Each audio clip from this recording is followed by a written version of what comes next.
When you get to move the baby chicks outside, it's always a really exciting thing for people. They've been in your house for a while and they sometimes end up being in the house past the point that you're thinking they're quite so cute, because they can get a little bit dusty sometimes and it's a lot of maintenance and there might not be as much space as you want for them. So when you're ready to start bringing them outside, it's pretty exciting.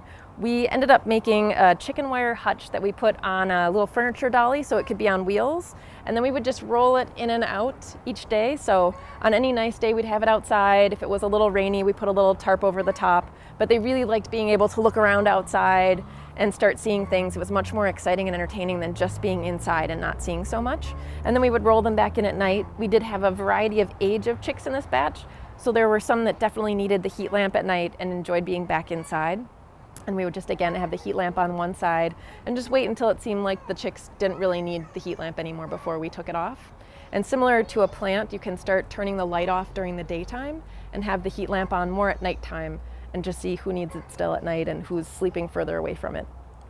So sort of like a plant, you're hardening them off. You're bringing them out, you might be still bringing them back in at night, and then at a certain point you're gonna say, you know what, my coop is done, because that's one of the big points. If your coop isn't ready, you don't want to put your chickens out at a vulnerable time, because they're smaller, they haven't learned their backyard city street smarts, and they're also just a tinier size where a predator can grab them more easily. So you want to make sure that your coop is as secure as possible before you put them out. Once you do put them out, know that it'll take a little bit of time for them to figure out, where am I supposed to sleep now? And where do I eat? And what's that nest box thing? Should I go hang out and sleep in that? Or I don't know. So in the beginning, especially at nighttime, you may end up having to take them into the door of the coop and make sure that they know where to go.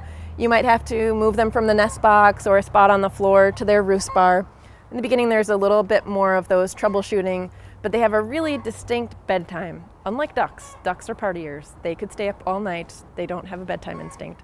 Chickens, it's really neat that dusk is coming. They've got a little internal clock and they'll start talking about it, and some chickens will put themselves to bed much earlier. They're just done for the day. They set a good example.